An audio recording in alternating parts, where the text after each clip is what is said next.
Number 10. Dirtnap. Dirtnap is a weird character, but one who kind of has a beautiful story. Dirtnap originally appeared as one of Genesis's Dark Riders, Tyler Dayspring's Genesis.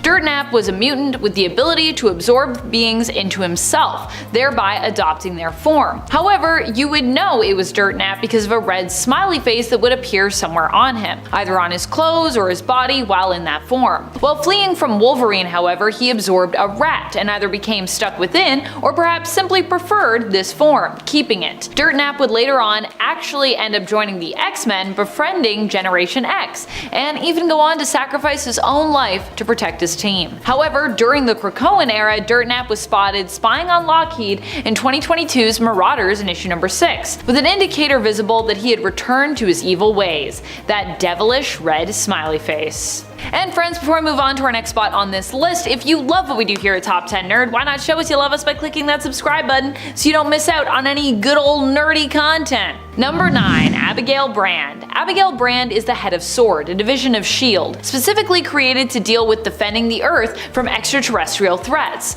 Aliens and any other external threats to the planet were SWORD's thing. Abigail Brand is one that we often forget about when it comes to heroes who are mutants because she is also an alien herself. Part alien anyway. Her dad was an alien and her mother was a human, but her mother was also a mutant, which is how Abigail herself ended up with an active X gene. Her mutant ability allows her to emit a hot blue energy from her hands that burns through most metals. She also can speak most alien languages, even ones that human mouths can't quite manage to wrap their tongues around. Number 8. Madeline Pryor. While Madeline has played ally to the X-Men on multiple occasions, she is not herself an X-Men, nor has she ever been one. And surprisingly, she is not easily recognized. Well, actually, I guess while Madeline Pryor has played ally to the X-Men on multiple occasions, she's not herself an X-Men, nor has she ever been one. Well, I mean, she does have her dark X-Men right now, but she kind of created that herself. I don't really know if we count that because she wasn't really recruited, but hey, you know what? She is kind of doing it. Surprisingly though, she's still not easily recognized. Trust me, I'm a Maddie cosplayer, and oftentimes people are confused when I'm dressed as her about who exactly I'm supposed to be. Madeline Pryor was created to be used as a pawn by Sinister to get the child he so desperately wanted, the offspring of Jean and Scott's genes, with Maddie being a clone of Jean Grey. In her romance with Scott Summers, she was abandoned, left alone with their newborn when he returned to the X-Men after Jean was revealed to still be alive. Maddie has it kinda tough in regards to her life, to be honest. But hey, you know, at least she's making some progress. I gotta say, I love to see it. Number 7. Carmela Unacion. Carmela Unacion is suspected to be the daughter of Unis the Untouchable. Carmela was one of the members of the Acolytes. She was loyal to Magneto, working specifically under Exodus during her time with his Acolytes. During her time with them, she faced multiple superhero groups, including, you guessed it, the X-Men. Number 6. Dirtnap. Dirtnap is a weird character, but one who kind of has a beautiful story. Dirtnap originally appeared as one of Genesis's Dark Riders, Tyler Dayspring's Genesis, to be clear. Dirtnap was a mutant who had the ability to absorb beings into himself, thereby basically adopting their form. However, you would know it was Dirtnap because of a red smiley face that would appear somewhere on him, either on his clothes or on his body while in that form. While fleeing from Wolverine, however, he absorbed a rat and became stuck, or perhaps just preferred this form, keeping it. Dirtnap would later on actually end up joining the X-Men, befriending Generation X, and even sacrifice his own life to protect them. However, we're now in the time of mutant resurrection, and more recently in the 2022 series of Marauders in issue number 6, Dirtnap was spotted spying on Lockheed, who was in turn spying on villain Brimstone Love's Theater of Pain. The indicator that he returned back to being evil was his smiley face. When he turned to good, it became yellow, but in that issue, it was back to being red. Number 5. Solemn. Solemn is one of the new X-Men villains on the block. Solemn is a mutant of Arakko who, instead of having adamantium bones, possesses adamantium skin. He was one of the sword bearers of Arakko during the Ten of Swords tournament. In fact, he was the one mutant we thought would face off against Wolverine, because, you know, adamantium bones, adamantium skin. But in an unexpected unexpected turn, Solemn didn't even really fight at all. He was initially set to fight against one of his own because this was Saturnine's tournament and honestly it was gloriously weird. Instead, Solemn used a favor owed to him by Wolverine from when they both had to venture to Hell to get their Muramasa blades so that they could enter the tournament and also use said blades in the tournament, making Wolverine tap in and fight on his behalf. Solemn is presented as being a smooth talker, master manipulator, and just overall trickster. Maybe that's why I like him so much. After Ten of Swords, we also see him as a rival of Wolverine. One thing is for sure, you should definitely never trust Solemn, based on what I've seen. Number 4, Pog or Pog. Pog or Pog is as weird as he sounds, which could be why you've never heard of him before, or it could just be because you weren't reading Ten of Swords like I told you to do before when it was all happening. Tisk tisk. For all those who missed out, Ten of Swords was an amazing X-Men crossover event. It was one of those classic true crossovers happening between multiple series with each issue adding a piece of the story. There was also a main series if you wanted the broad strokes, but that also of course perfectly tied into everything else. While it's a lot to read, I thought it was an amazingly done event all in all. Some parts are a bit goofy, some parts are more serious, and some are just downright epic. Pog or Pog as a new character and antagonist sits somewhere between the epic and goofy categories. Initially, he appears to be a giant crocodile-like beast from Morocco, but in the end, we learn that this is simply a powerful organic suit he wears, and that inside is the smaller and real Pog or Pog, who pilots the suit and is somewhat goblin-like in appearance in reality. Pog or Pog also has to rhyme all the time, which I like. Number 3, Spore. Spore was apparently a super ancient evil that was created by the Deviants way back as a weapon to be used against the Eternals. However, Spore didn't just do harm to Eternals, but to all living things it came in contact with. As such, Spore was condemned by the Celestials and killed long ago. Or so they thought. After appearing to have been destroyed, Spore actually lived on through the soil below, in the spot where he was defeated. Eventually, through this soil, he was able to return through substances that were grown in it and used for experimentation on people like Roughhouse. In fact, Roughhouse ended up being infected and had to be saved later on by Wolverine as a result. Wolverine and his mutant friend Bandera ended up fighting against Spore with some help from the people of Tierra Verde and Sister Salvation, who possibly herself was a mutant. It's not really fully established, but it's suggested. While defeated, a small piece of Spore would apparently survive, having resurfaced recently, albeit somewhat randomly, in the 2020 volume of Iron Man in issue number 22. So that's a thing. I don't think Spore's done anything yet, but he's still apparently around somehow. Number 2, the Viscora. The Viscora are more than just one character. They are a bunch of them, a whole race, if you will. They made their first appearance in 2020's Cable issue number 5, where they appeared as an antagonistic alien race. They have only made a handful of appearances, only appearing, I believe, in Knights of X since then, and 2 issues of that miniseries. The Viscora were the reason that Sword initially went offline and disappeared. Their goal is to travel the cosmos looking for new worlds to absorb into their collective consciousness, learning everything they can about them before completely cleansing said world or possibly said universe, wiping out everything within its existence. This was their intention with Earth and the main continuity, but in Cable they were initially stopped by Kid Cable and his parents, Cyclops and Jean Grey. Number 1, Brimstone Love. Whether we're talking about the Brimstone Love of Earth 928 or the Brimstone Love of Earth 616, both are pretty obscure to be honest. The original Brimstone Love, who first appeared in the Earth 928 reality, only made 8 appearances, while the main continuity version of the character has only made 3 appearances. Both are the leader and man behind the Theater of Pain. Tragically, while Brimstone Love was a newer villain to the Earth 616 continuity, making his first appearance in the first annual issue number 1 of the second volume of Marauders from 2022, he also probably won't be seen again if you haven't seen him yet. This is because Brimstone Love perishes, or at least is believed to have perished, as of the end of the Marauders run, issue number 12. That Marauders run, volume 2, not the first volume. He has a really great design and his sadism was interesting to see, especially in one who is so strong in his convictions.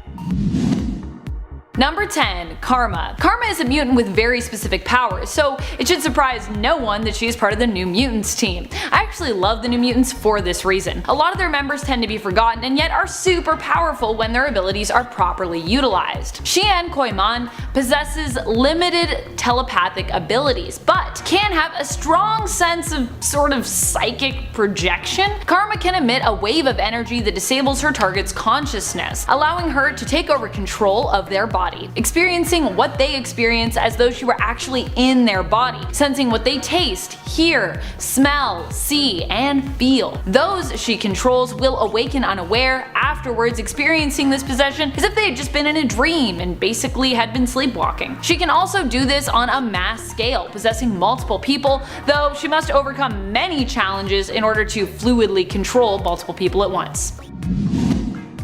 Number 9. Hijack. Hijack is David Bond, a technopath mutant who can use his abilities to telepathically control any vehicle. He's used his powers to control massive sentinels and even control an entire helicarrier. The rule seems to be if you can steer it, fly it, or drive it, Hijack can control it. Although it has been implied that the vehicle in question likely needs to have some kind of mechanical makeup, so sailboats are probably not something Bond could manipulate, unless you had a sailboat that also had an engine, which I think is a thing now.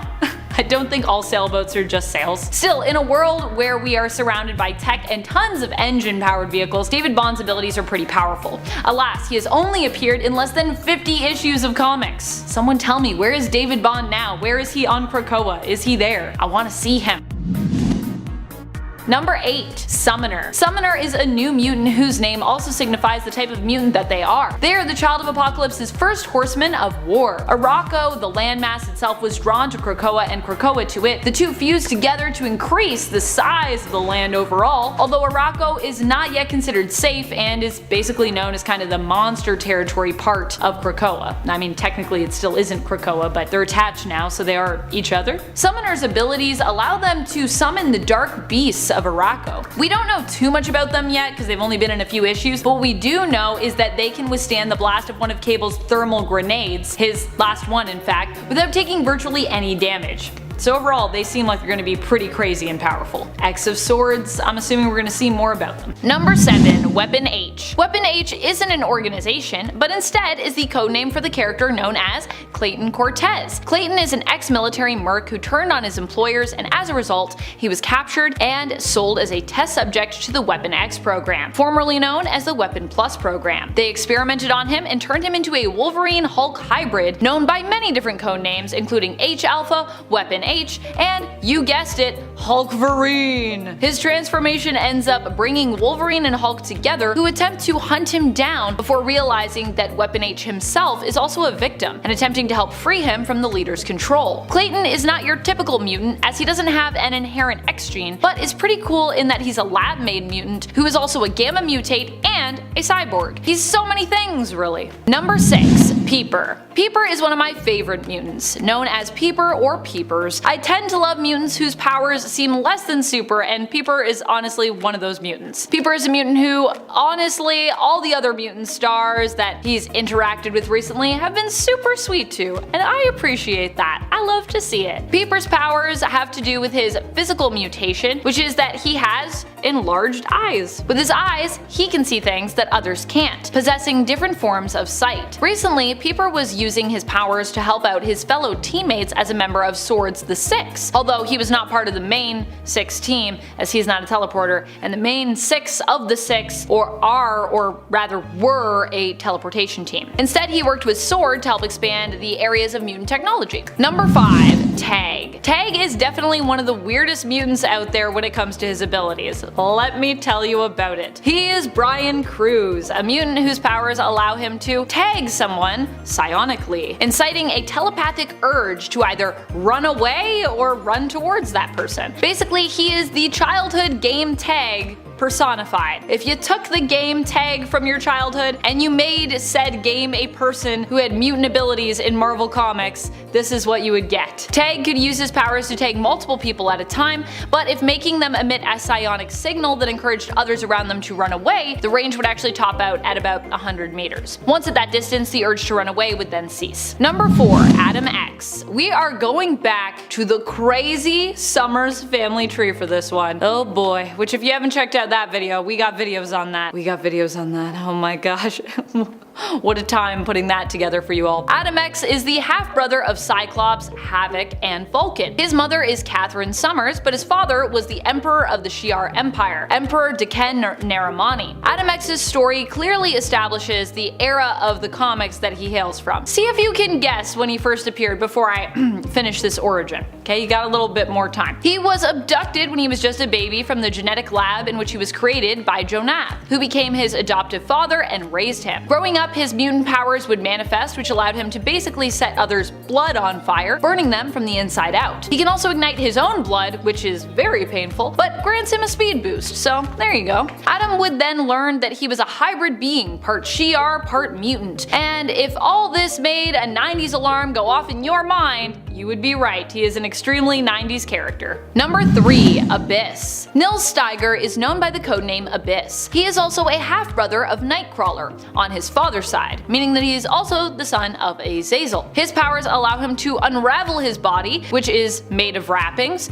Yeah, if you've ever wondered what a mutant mummy would be like, this is pretty much it. He can use his wrappings to defend himself and attack with, and when wrapped up, his body is made more durable by them. Like his half-brother, he also shares a link to the Brimstone dimension. In the center of his chest, underneath his wrappings, is a dark void that when revealed acts like a black hole and can be used to basically suck in enemies, transporting and trapping them in the Brimstone dimension for as long as Abyss wants them to be trapped. Number 2. Sway. I love Sway. Her powers are so cool and her origin is so tragic, just like Petra, and they were around at the same time. Sway's powers manifested when she was just a teenager. While visiting New York City in preparation for college, Suzanne's parents and herself ended up in the wrong place at the wrong time, and they were gunned down during an attack that was part of a gang war. While Suzanne's parents were killed, she miraculously survived due to the manifestation of her powers, which allowed her to manipulate the flow of time. She had instinctively stopped the bullets that would have hit her in mid-air, but she didn't have the experience or understanding required to do so for her parents, tragically. Sway's powers allow her to control and manipulate time in her nearby vicinity. She can also rewind the temporal memory of a location, allowing her to review past events, which I think is a super useful and super cool power, to be honest. Number 1. Ice Cream. I can't believe that Ice Cream recently actually made a new appearance in the comics. For years, he was one of the few mutants I knew of that had only ever had one singular appearance. He recently turned up again earlier this year after years of being absent, appearing in X-Men Before the Fall, Mutants First Strike issue number 1. Ice Cream initially appeared in a bizarre series called Obnoxio the Clown, which I believe itself only had, I think, 1 issue. Here Ice Cream is a villain who uses his abilities and mutant power to turn himself into ice cream to infiltrate the X-Mansion, planning to put an end to the super team because their abilities made him feel ridiculous by comparison. Honestly, sounds about right. Though how he'd expected to accomplish this with his power set being so ridiculous, I do not know. He doesn't succeed in that issue.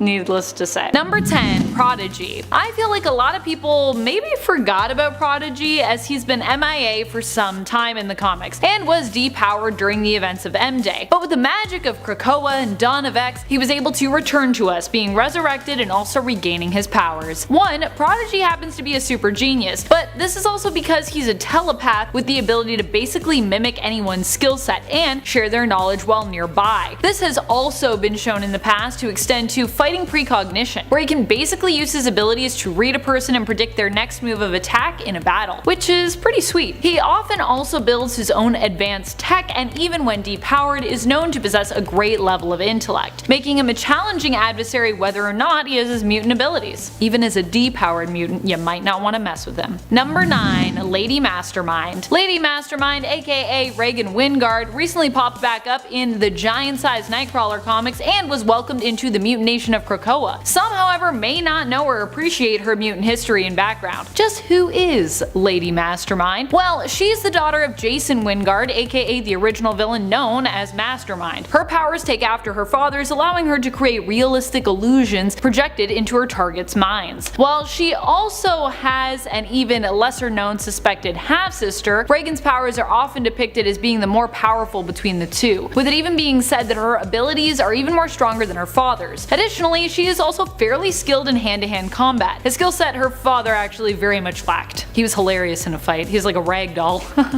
Sorry, Mastermind. Number 8.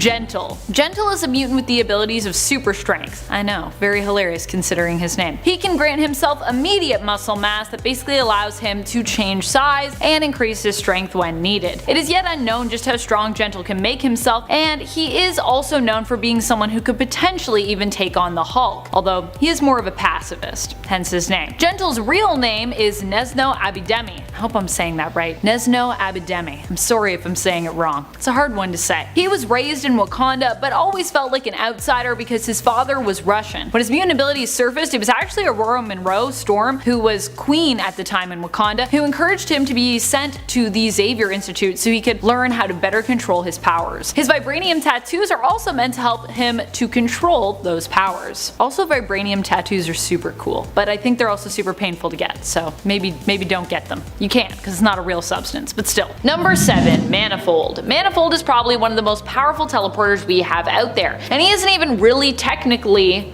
a teleporter. Manifold's powers allow him to communicate with the universe and basically ask it to bend over backwards to do his bidding. He can just ask the universe to literally fold itself in half so that he can jump from one point to another point because it's been folded, moving even all the way across the universe and beyond, seemingly teleporting but really just communicating with the cosmos. The only downside to his powers is that because they're about communicating with the universe, he can really only do this within the 616 reality, because that's his universe. Recently, Manifold was part of the mutant adjacent Sword team. Number 6. Silhouette. Silhouette is actually an awesome mutant. She is one of the few mutants who retained her powers after M-Day and is known as a magical or mystical mutant. Her powers originate from the universal spring, known as the Well of All Things. She is the child of a Cambodian woman named Miami and an American man named Andrew Cord. Silhouette is both her alias and her birth name, and she is believed to be part of a group of descendants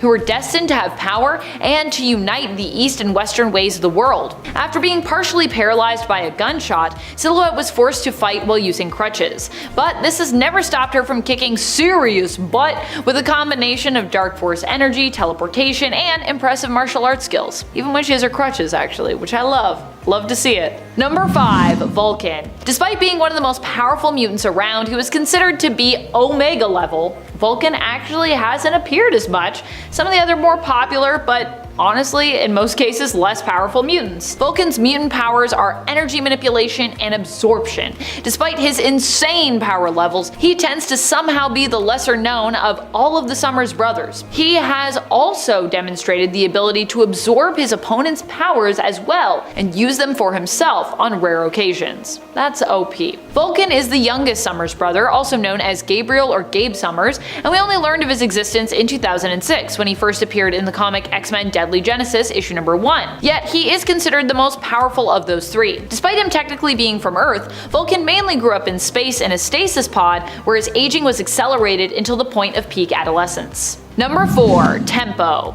Tempo is super cool. Having seen a little bit more of her through the Marauders series, I have been greatly impressed by her power set, I gotta say. Tempo basically has the power to manipulate and in a way control time. She can speed it up, slow it down, she can change the tempo of it, if you will, and can manipulate it in her own way. Time control to me is something that has always been super powerful. We don't see a lot of mutants that have that power, we don't see a lot of heroes that have that power. Did you know Tempo was actually one of the mutants who you could have voted for the X-Men elections in recent years? Yep, she received a nomination. However, she sadly did not win the vote, and as a result, she didn't get to be on the team. Sad. But at least she did get to be on the one-shot secret X-Men team, which I actually thought was pretty cool. I actually enjoyed that little one-shot. And later on, she would end up joining, of course, the Marauders. Number 3. Iska the Unbeaten. Iska is truly unbeatable. Even the closest I have ever seen to her being beaten, she wasn't really beaten. She still kinda won that battle. Thanks to her mutant powers, the only way she could be beaten is if by her winning, she would also kinda lose. Sound confusing? Let me explain. The Fisher King on planet Arakko, formerly known as Mars, ended up challenging Iska to a battle of understanding. The Fisher King did this as a way to get back at Iska, the traitor, who had turned on her own people in the past and again when Uranos first attacked. And so, to beat her in his own way, and knowing that he wouldn't win, he challenged her to a battle of understanding, where the winner is the one who most truly understands the meaning of loss. By winning, Iska was forced to feel immense grief over all that she had lost as a result of always having to be on the winning side as per her powers, and so in winning, she still lost. Number 2. Solemn. Solemn is one of the new X-Men villains on the block and also is of course a mutant. Solemn is a mutant from Morocco who, instead of having adamantium bones, possesses adamantium skin, which is actually his mutation as opposed to something that happened to him from Weapon X. He was one of the sword bearers of Morocco during the Ten of Swords tournament. In fact, he was one of the mutants that we expected to face off against Wolverine. But in an unexpected turn of events, Solemn didn't even really fight at all in that tournament. He was initially set to fight against one of his own because this was Saturnine's tournament and it was gloriously weird, but instead Solemn used a favor owed to him by Wolverine for when they both had to venture to Hell to get their Muramasa blades together so that they could enter the tournament, and also use, of course, said blades in the tournament, forcing Wolverine to tap into the fight on his behalf. So that's how he got out of it. It's pretty powerful to have like Wolverine owe you a favor. That's what I think. I would definitely enjoy if Wolverine owed me a favor. He can do a lot of pretty crazy stuff for you. Number 1. Brimstone Love. Whether we're talking about the Brimstone Love of Earth 928 or the Brimstone Love of Earth 616, both are honestly extremely obscure. The original Brimstone Love, who first appeared in the Age of Apocalypse reality, or AOA, only made 8 appearances, while the main continuity version of the character has only made, I believe, 3 appearances. Both are the leader and the man behind the Theater of Pain. Tragically, while Brimstone Love was a newer villain to the Earth 616 continuity, making his first appearance in the first annual issue number 1 of the second volume of Marauders from 2022, he also probably won't be seen again if you haven't seen him yet.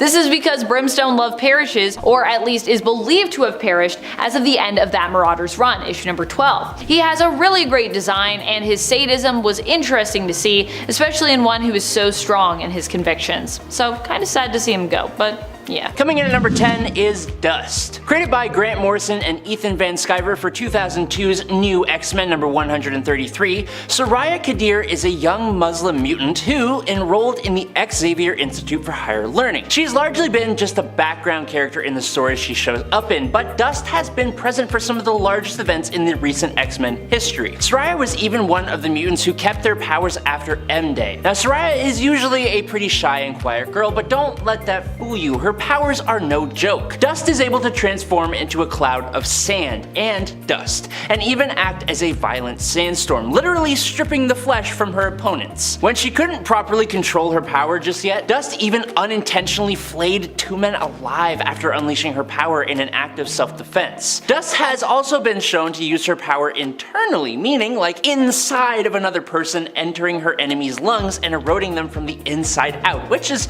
just a lovely thing to think about. But wait, there's more! It also appears that Dust is immune to magic and telepathy-based attacks in her sand form. The only problem is that if you pull out a hose or like a super soaker or something, she's pretty much done for, as she is extremely vulnerable to water. She is a powerful mutant, but sorely underutilized. Number 9. Marrow. Marrow! She's just such an underappreciated mutant considering how versatile and cool her powers are, and if you are a Marrow diehard fan, you know that she's had difficulties with her powers, which might explain part of the reason why people tend to write her off. Initially, Marrow was unable to control the growth of her bones, which leaves her with some pretty painful and frankly terrifying looking struggles. But these days, she's honed her powers and has become quite impressive as a result. Her extreme bone growth allows her to eject super durable spikes from her skin and use them in combat. She's adept at hand-to-hand combat, so this, paired with her ability to literally grow her own spikes and then heal up without issue, makes her pretty unstoppable. Now, you'd be right to think that she isn't exactly a good guy, but for a small amount of time, she was indeed a member of the X-Men until she went a little ragey on Wolverine. Number 8.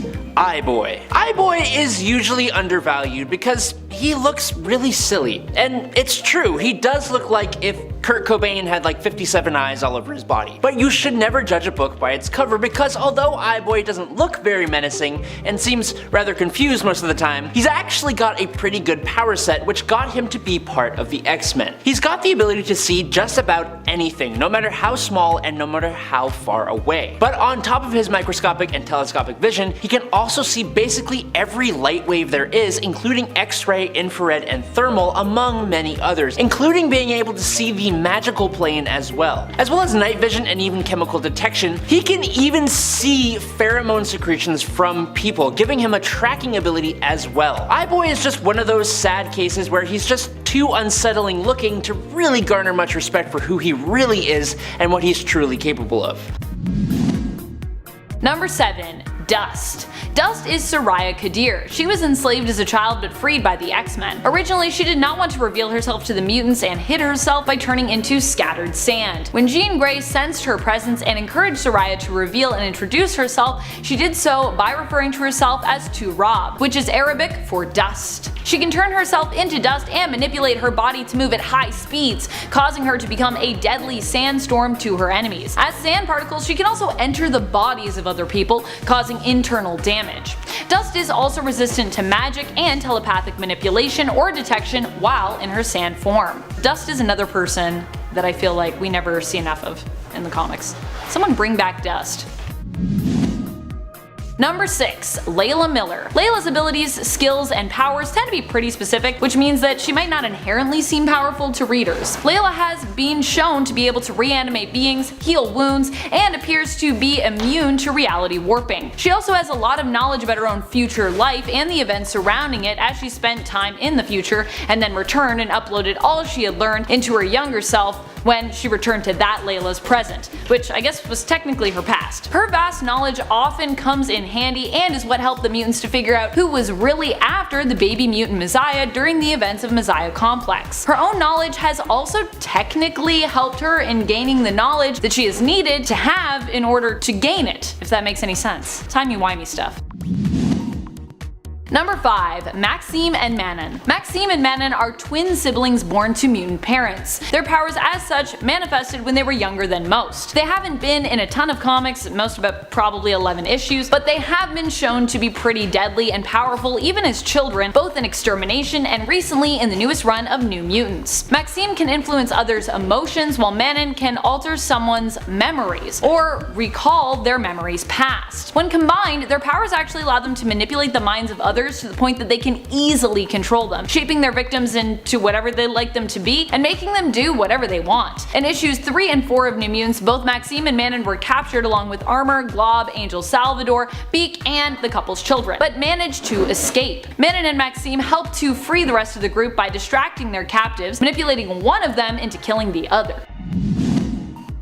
Number 4. Mirage. You might not recognize her mutant name, but if you've seen the New Mutants film, or you are familiar with the New Mutants at all, Mirage will be someone that you maybe know. Mirage is actually Daniel Moonstar. Standard X-Men fans may be less familiar with Dani, but she has also been one of the X-Men, and she is known for her affiliation with the New Mutants crew and all the female defenders who are also known as Valkyraur. Dani herself became a Valkyrie when the New Mutants were kidnapped by Amora the Enchantress and taken to Asgard, so she doesn't just have her mutant power of illusion creation and telepathy, which originally she could only use to recreate the fear of others, but she also has some of the powers granted to Valkyries. Oh, and she can make cool psionic arrows too. Number 3. Strong Guy. Strong Guy has similar powers to another mutant we talked about on part 1 of this list. His abilities allow him to use kinetic energy to augment his strength, increasing it. However, he cannot hold the energy for long, as it could severely harm him, distort his physical form, or even kill him. Still, even with the rule that he must expel any absorbed energy within less than 2 minutes of absorption, he is pretty powerful, using his powers to safely lift up to around 100 tons. Strong Guy's real name is Guido Carosella, and he first appeared in the original New Mutant series in issue 29. Number 2. A mutant with no name. In the alternate reality belonging to the Ultimate Universe of 1610, we got a story that introduced us to a mutant who had no name. This mutant's powers were so devastating that we were not permitted the time to get to know him. His powers had only just manifested, but they were so deadly that they caused the deaths of over 200 people in his hometown, including his parents and his girlfriend at high school, with the deaths being almost instantaneous. But there was no snapping involved. It wasn't a Thanos thing. No Infinity Gauntlets. His mutant power was basically to kill everything around him, radiating toxins and poisons that basically vaporize organic tissue. He was so dangerous, powerful, and deadly that Wolverine was sent to eliminate him, as the young mutant's existence posed too much of a threat to the mutant image, as well as both humans and mutants alike, just in general.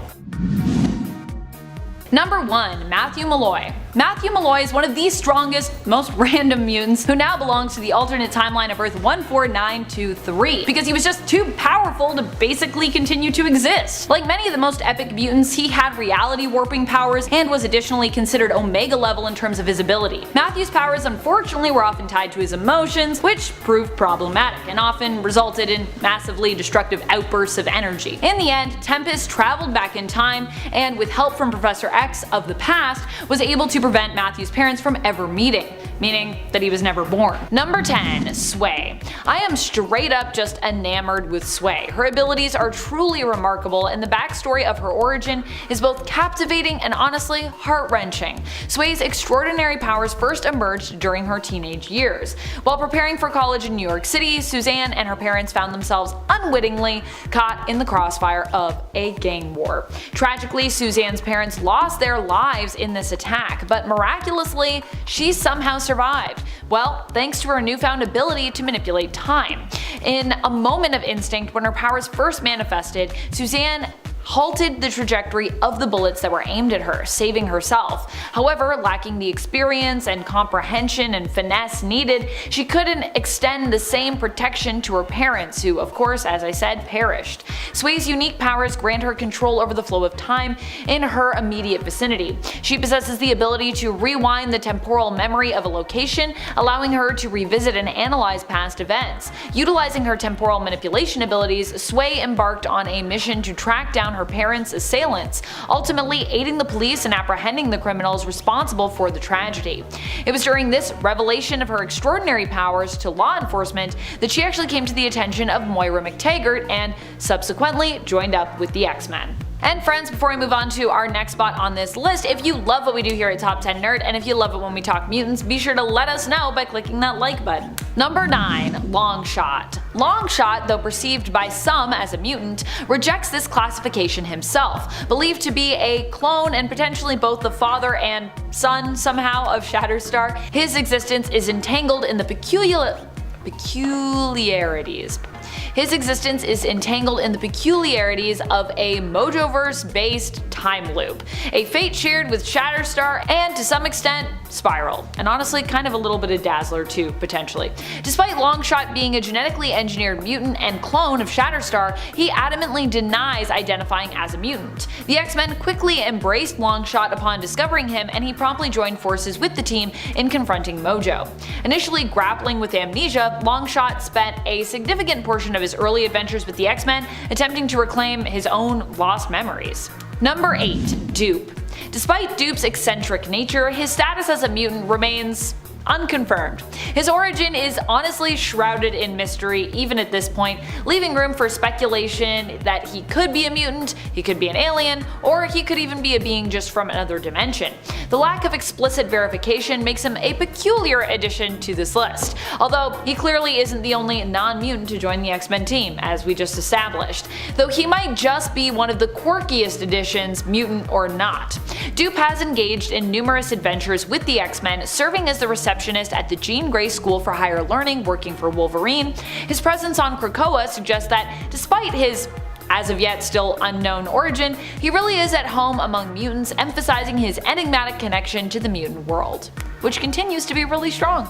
Number 7. Egg. Fabio Medina might not seem like a powerful mutant based on his ability, but since his rise to the supremely important mutant group known as the Five on Krakoa, he can be considered one of the most important and powerful mutants around. When he combines his powers with that of the Five, he has control over life and death. Originally, the bouncy gold balls that he shot forth from his chest were believed to be nothing special, but it was later revealed that these balls were actually infertile eggs, which could be used in the process of resurrecting new mutants. Number 6. Tempest. Eva Bell is another member of the Five. She has actually appeared in less issues than Egg, if you can believe it, despite the fact that she has a pretty neat power set, and it's been neat since the beginning, which allows her to time travel. Tempest, as she used to be known, was able to control the passage of time in a specific pocket of space. She could also slow time in a current space that she also inhabited, either slowing time around her or creating time bubbles to manipulate time in that bubble, where she could speed it up or slow it down. The only challenge for Emperor has been losing control of her powers, which can cause them to behave unpredictably. Still, controlling time is a pretty impressive and powerful ability to have. Number 5. Empath. Manuel de la Rocha made his first appearance in the original New Mutants series, where he was part of Emma Frost's team known as the Hellions. He's recently reappeared in the newest Hellions series from 2020 and proves just how powerful, but also how sadistic he can be. Empath's power is, you guessed it, empathy, and he can use this power to not only sense others' emotions, but also to control them, in effect manipulating others into doing whatever he wishes them to do. His influence can be subtle, such that someone might not even realize they're being manipulated by him, or it can be more forceful, turning his victims into complete husks of their former selves and bending them fully to his will. Number 4.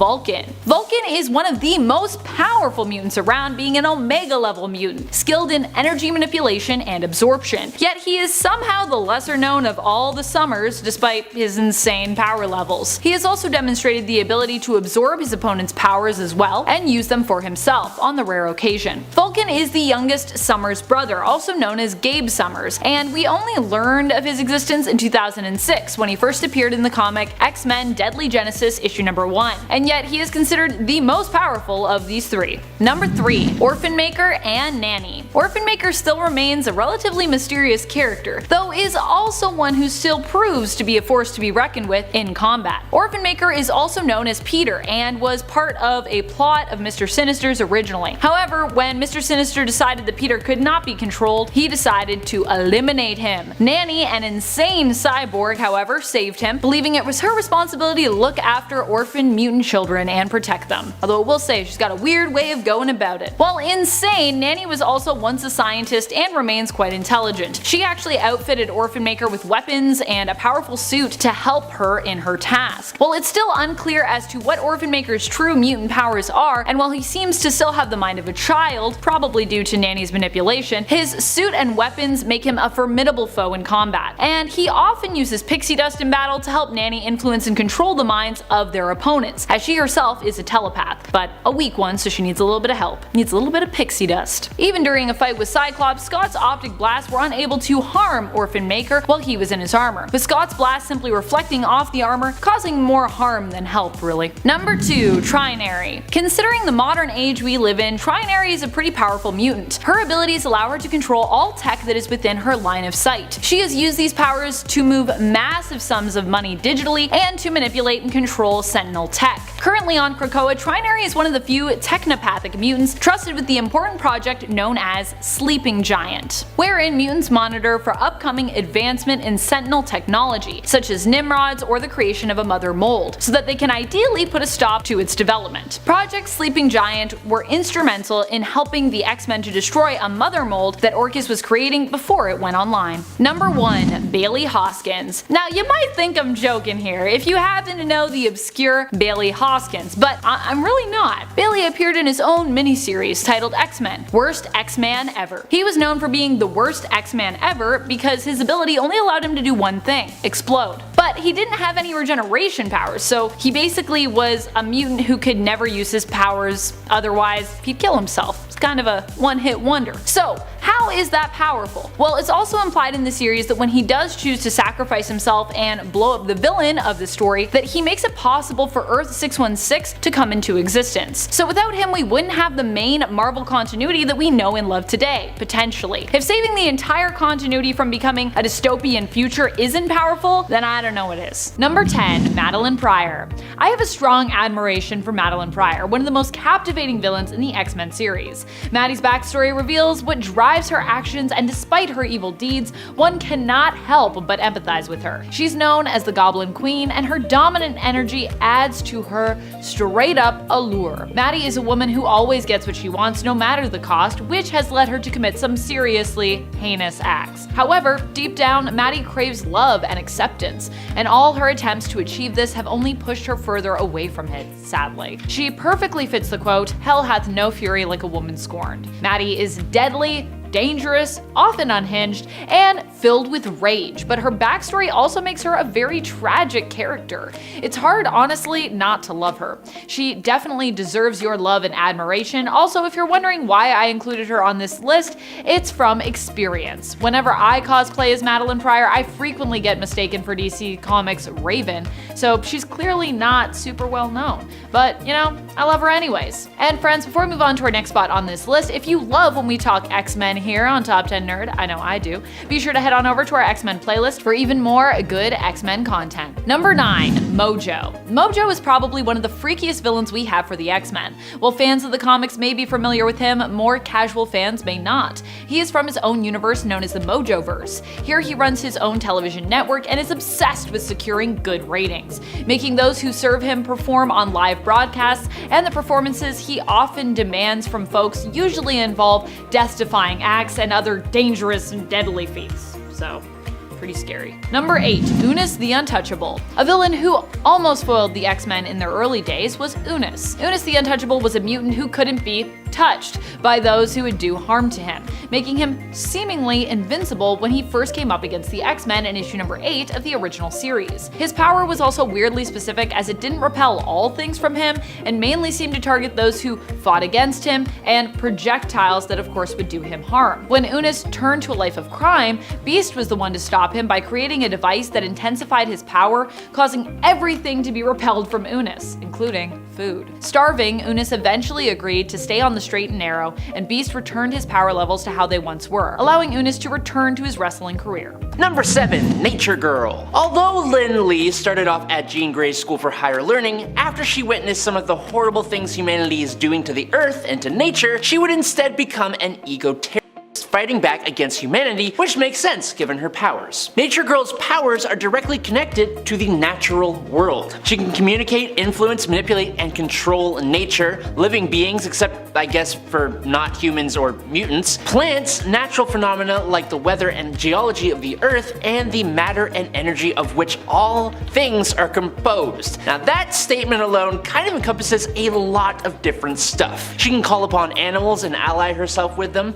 She can make plants grow, move and attack people. She can control weather to a degree and heal nature to a degree too. She was on the run from Wolverine for a while and was able to get away from him a few times using her abilities, and more recently she mutated even more and became even more uncontrollable. But she looks totally awesome wielding the Krakoan cudgel with her big antlers and these like goat legs. It's kinda cool. Number 6. Toad. Toad's biggest claim to fame would be as a member of the Brotherhood of Evil Mutants, but Mortimer Toynbee has also been a part of the X-Men for some time, and was a student at Jean Grey's school. It makes sense that the X-Men would take him on given his massive list of abilities. Toad has a degree of superhuman strength, specifically in his back legs, which allows the little weirdo to jump around 25 to 37 feet, and he'll kick you so hard that you ain't getting back up again. He's got flexible bone structure, superhuman stamina, durability, reflexes, and agility. Toad, like a lot of super beings, has a regenerative healing factor, but unlike a lot of mutants, he has UV vision, a super strong 30-foot prehensile tongue, acidic saliva, sticky paralytic resin out of his pores, and pheromone secretion. I can understand why he isn't exactly at the top of the mutant landscape, partially because he's kind of lame and gross, but he's not someone you should sleep on. Number 5. Cypher. Cypher has what some people believe to be a pretty horrible mutant ability, especially when it comes to combat. Personally, I would kill to be able to subconsciously translate any written or spoken language, human or alien. He can also subconsciously understand body language and intention, as well as decipher codes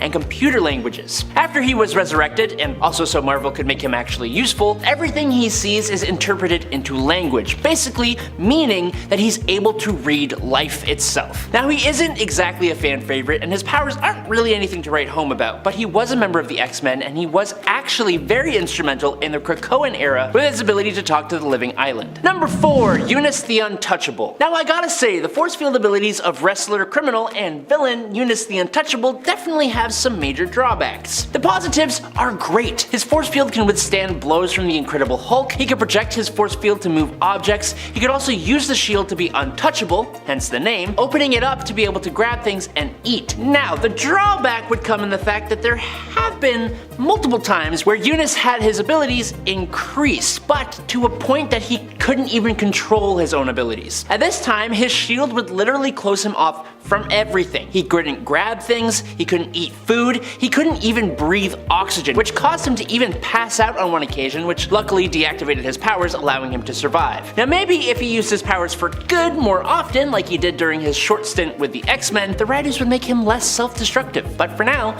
that's just the way it is. Number 3. Morph. Morph might sometimes be underestimated because of his funny disposition and his somewhat harmless look. With one of the best personalities of all the mutants ever, Kevin Sidney uses humor to work through his internal issues after his mother's passing. But externally speaking, he deals with his other issues using his totally underrated power set. Morph is a master shapeshifter capable of changing his body and his voice to mimic those of others. Not to mention, he's also able to fly at speeds of 40 miles per hour and has a healing factor due to his ability to manipulate the makeup of his own molecules. But what's coolest about his powers is that if he chooses to grow more muscles, his strength will actually increase along with his appearance. And even if he can't get his strength up to match his opponents, his defensive stats are insane due to his ability to absorb the impact of any physical projectiles by simply allowing them to pass straight through him. Number 2. Forget-Me-Not. Forget-Me-Not is a mutant with the incredibly unique ability to be in a state of constant existential superposition. That basically means that Forget-Me-Not is more like Forget-Me-A-Lot. Whenever he is not in direct eyeline of another person, everything about him, from his presence to any memories that involve him,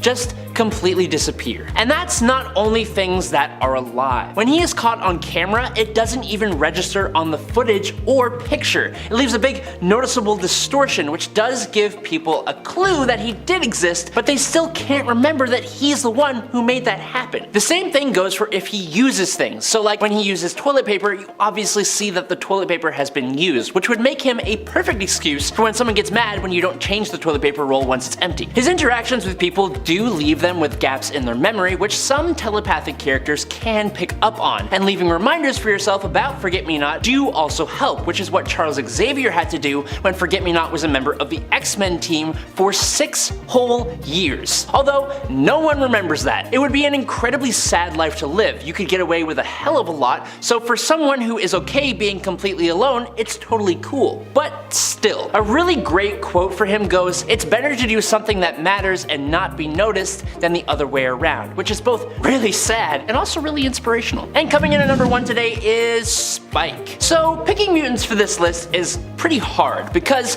since they are from the comic books, a large number of you guys probably know who they are and probably know that they're a member of the X-Men. But not everyone here has seen the animated show X-Men Evolution, and so you might not know about the character known as Spike. Spike, or Evan Daniels, was actually the nephew of Aurora Monroe, but his mutant powers are much different. Similar to Marrow, Evan can manipulate his bones, causing it to project through his skin to create armor and bone spikes that he can use as melee weapons, or he can even launch the spikes from his body as projectiles. Unlike Marrow though, Spike's bones piercing through his skin and being broken off or fired as projectiles doesn't actually hurt him, which is a huge benefit. What's super interesting though is that after some time with the Morlocks, Spike was able to make his bone spikes so hot that they were almost on fire, which actually raises a lot more questions than it answers pretty much anything. Number 10. Petra. Petra has the ability to manipulate rocks and rock formation. She can cause earthquakes and even use her powers to create diamonds. In fights, she can bind her opponents or completely destroy them by having the earth move to swallow them, and she can transform rocks into different kinds of weapons and wield them against her opponents, sending them hurtling towards them. Petra was recruited by Moira McTaggart after being apprehended by the police. Her family died in a rock slide when she was young, which to this day Petra wonders if she caused. And friends, before we move on to our next spot on this list, if you love when we talk mutants on the channel, make sure you check out our X-Men playlist for even more good mutant content. Number 9. Nanny. While insane, Nanny was also once a scientist, and actually remains quite intelligent. She outfitted Orphan Maker with weapons and a powerful suit to help her in her task. She's basically super obsessed with finding mutants that are kids and taking care of them. Nanny herself is a low-level telepath who often uses pixie dust in battle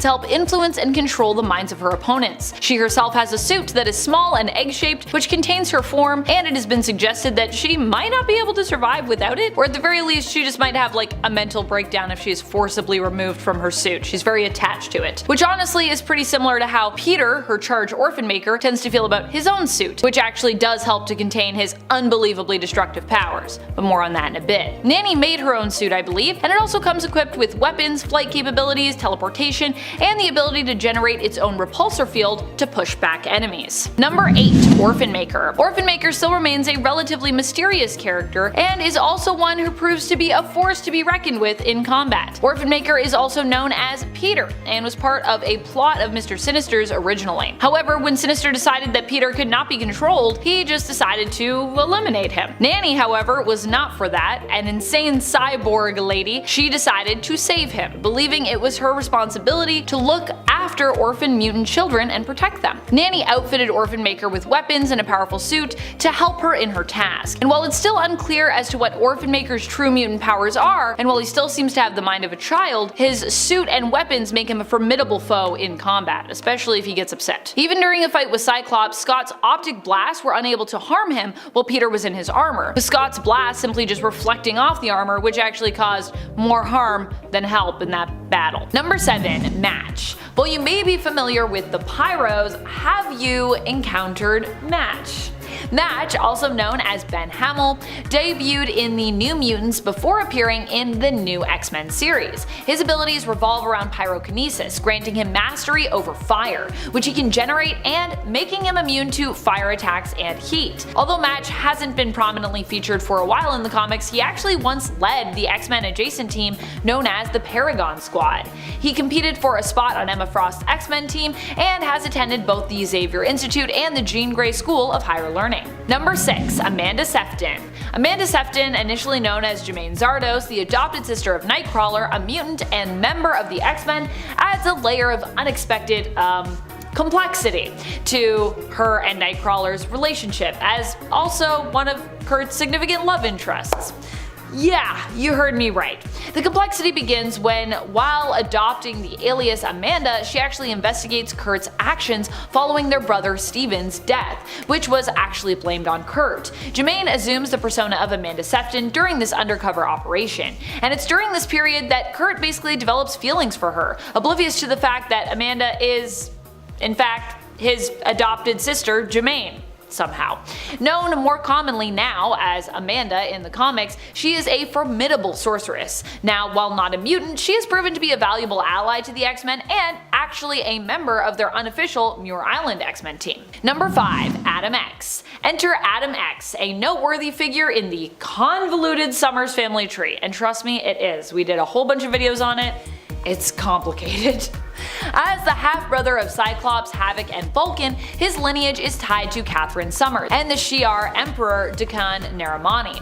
Although some have debated Adam X being part of the Naramani family tree and have suggested that he is also a son of Corsair and Catherine, basically making him a full Summers, I have actually seen no evidence from the comics to support this theory, so as far as I know, it's still just a theory. Debuting in the 90s, Adam X's origin story echoes the iconic characteristics of pretty much a quintessential 90s character. Abducted as a baby from a genetic lab, he was raised by Jonath, his adoptive father. His mutant abilities emerged, allowing him to internally ignite others' blood, causing intense internal burns. He can also ignite his own blood, inflicting pain, but apparently gaining a speed boost as a result. Eventually, Adam X discovers his hybrid nature, part Shi'ar, part mutant. Sounds pretty 90s to me. Number 4. Ariel. Ariel hails from Coconut Grove, an extraterrestrial planet, and possesses the mutant ability of persuasion. Additionally, her alien physiology grants her teleportation capabilities. Notably, she is connected to another Ariel, her ancestor, who visited Earth and served as the inspiration, apparently, for William Shakespeare's play The Tempest, in terms of Marvel canon.